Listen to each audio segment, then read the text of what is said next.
నమస్కారం. నా పేరు మాండ నరసింహుడు. ఆయుర్వేద గిరిజన వైద్యుని.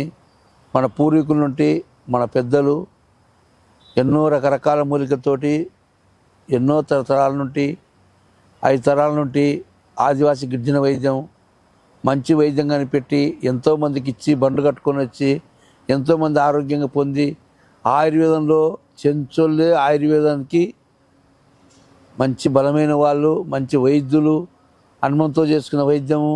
చెంచుల తర్వాతనే అన్ని వైద్యులు, బుక్కులు, గంధాలు, శాసనాలు ఉంటాయి. కానీ ఎవరు నిజం చెప్పరు. ఎంతవరకు కానీ మనకు ఉపయోగించుకునే చెప్తారు కానీ నిజం చెప్పరు. కాబట్టి ఒక నరాల వీక్నెస్ వైద్యం చెప్తున్న నరాల వీక్నెస్కి మంచి వైద్యం నరాలకి ఎందుకు వస్తుందంటే బాడీలో ముందు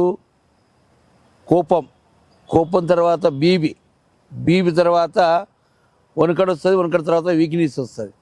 మంచి ఎప్పుడు చేతులు కాళ్ళు వణుకుతూనే ఉంటాయి. మంచిగా వణుకుతుంటాయి, మాట్లాడుతుంటే వణుకుతుంటుంది. మనిషి కాళ్ళు వణుకుతుంటాయి, చేతులు వణుకుతుంటుంది. తర్వాత బాడీ మొత్తం చేకొస్తుంటుంది. ఎందుకు వస్తుందంటే ఈ బీపీ నుండి మనిషికి భయం నుండి ఒక కొట్లాడాలన్నా, ఒకటి ఏదైనా మాట్లాడాలన్నా, ఒక అప్పు చేసినా, ఏదన్నా దొంగిలినా, ఏదైనా అబద్ధం చెప్పినా మనకు భయం వస్తూనే ఉంటుంది. ఈ నరాల వీక్నెస్ చాలా మందికి కనీసం అంటే 100లో 20-30 మందికి ఉంటుంది ఈ నరాల వీక్నెస్. దీనికోసం మన పెద్దలు వైద్యం కనిపెట్టినారు. నరాల వీక్నెస్ ఎందుకు వస్తుందంటే బాడీలో మైండ్లో దీనికి పక్క నరాలు ఉంటాయి. చిన్న మెదడు, పెద్ద మెదడు, చిన్న మెదడు ఉంటుంది. ఈ చిన్న మెదడుకి నరాలు ఉంటాయి. ఆ నరాలు వేడైపోయి బీపీ రైజ్ అయిపోయి బీపీ ఎక్కువ తక్కువ లేతుంటే కాలు చేతులు వణుకుతుంటాయి. వాళ్ళు గిలాస్ పట్టుకోవాలన్న ఇబ్బంది, నీళ్ళు తాగాలన్న ఇబ్బంది, అన్నం తినాలన్న ఇబ్బంది. ఒకవేళ మంచి భార్య ఉండి మంచి కొడుకులు ఉంటే మంచోళ్ళు అయితే తినిపిస్తారు. మంచోళ్ళు కాకుండా తినిపించలేకుంటే వాళ్ళు అన్నం తాగాలన్నా నీళ్ళు తాగాలన్నా కసిరించుకోవడం, బాధపడము. ఏమైనా నీకు పొద్దు ముగ్గులు అన్నం తినిపించి మూతి దూర్చి కాళ్ళు దూర్చి చేతులు దూర్చాలంటే కుటుంబంలో ఫ్యామిలీ మంచిగా ఉంటే చేస్తారు, లేకుంటే చేయలేరు. కాబట్టి ఇవి ఎందుకు చేస్తున్న వీడికంటే చాలామంది నరాలు వణుకడం కోసము చక్కని వైద్యం మా కాడ ఉంది. ఆదివాసీ గిరిజన వైద్యము. మీరు ఒక 2-3 నెలలు వాడుకుంటేనే మీ నరాల వీక్నెస్ బంద్ అయిపోయి ఆరోగ్యంగా మీ పనులు మీరు చేసుకొని ఆరోగ్యంగా ఉంటారు. ఆ చెట్ల పేరు ఏమంటే చెప్తా వినండి. ఒకటి తెల్ల ఊడుగ చెట్టు, మేడి చెట్టు. తెల్ల ఊడుగ, మేడి చెట్టు, తర్వాత రక్తపురుస, తర్వాత సంజీవిని. ఈ 4 మూలికలు కలుస్తాయి.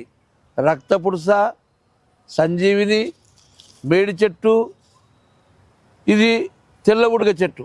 ఈ 4 రకాలు సమూలం తీసుకోవాలి. సమూలం అంటే దాని పూలు, దాని కాయలు, దాని ఏర్లు, దాని బెరుడు, దాని ఆకులు.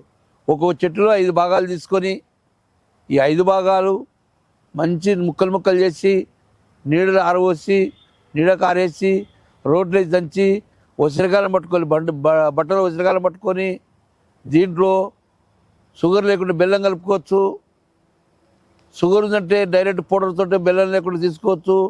ఈ పౌడర్ ఏం తీసుకోవాలంటే గోరువెచ్చని నీళ్ళతో తీసుకోవాలి. గోరువెచ్చని నీళ్ళు అంటే నీళ్ళు వేడి చేసుకొని ఆ గోరువెచ్చని నీళ్ళతోటి పొద్దున పూట ఒక 1/2 చెంచా, సాయంత్రం ఒక 1/2 చెంచా నీళ్ళలో కలుపుకొని తాగిన తర్వాత భోజనం కంటే ముందు ఖాళీ కడుపున, పొద్దున ఖాళీ కడుపున, సాయంత్రం ఖాళీ కడుపున తీసుకుంటే నరాలలో బీపీ రైజ్ కాకుండా, వణుకడ రాకుండా, శరీరం వీక్ కాకుండా చాండెడ్గా చెట్టు అయిపోయి ఆరోగ్యంగా బలంగా వాళ్ళ పని వాళ్ళు చేసుకొని ఆరోగ్యంగా ఉంటారు. ఇది చాలామందికి ఆడపిల్లలకు వస్తుంది, మగవాళ్ళకు వస్తుంది, 40 ఏళ్ళు 50 ఏళ్ళు దాటినాక ముసలిళ్ళకి వస్తుంది. ఈ వైద్యం అనేది అందరికీ పూర్వకాలం నాడు కూడా చిన్నపిల్లలకు కూడా వచ్చే జబ్బు ఇది ఏళ్ళ సంఖ్యలు అంటారు. ఏళ్ళ సంఖ్యలైనా కానీ ఇదైనా కానీ 2 ఒకటే. కాబట్టి ఈ వ్యాధికి చక్కని వైద్యం మన ఆదివాసీ గిరిజన వైద్యంలో హైదరాబాద్ ఒక నంబర్ ఉంటుంది, కర్నూలు ఒక నంబర్ ఉంటుంది. ఈ వైద్యాన్ని మీరు వాడితే తెలుస్తుంది. ఏదో 4 మాటలు చెప్పినట్టు చెంచాయన అనేది కాకుండా ఆ మందు మేము చక్కైన మూలికలు తీసి చక్కరించుకొని ఆ మూలికలతో శుద్ధి చేసి పౌడర్ చేసి ఆ పౌడర్ మా కాడ ఉంటుంది. మీరు 1 మంత్ వాడి చూడండి, మీకే అర్థమవుతుంది ఈ మందు పనిచేస్తున్నదని. దీన్ని గుళికలు తయారు చేస్తాం, పౌడర్ కూడా ఉంటుంది. కాబట్టి ఈ చక్కని వైద్యం మీరు అందరూ ఉపయోగించుకొని మీ ఇంట్లో ఎవరన్నా కానీ, మీ ఫ్యామిలీలో కానీ, మీ పల్లెల్లో కానీ వనకడు ఎవరన్నా ఉంటే ఆ వనకడు నెలలు 1 మంత్ చూడండి. మీకు గుణం ఉంటే ఒక 5 నెలలు 6 నెలలు వాడుకుంటే మీ వనకడ పోతుందని అందరికీ నమస్కారం పెట్టి సెలవు తీసుకుంటాను.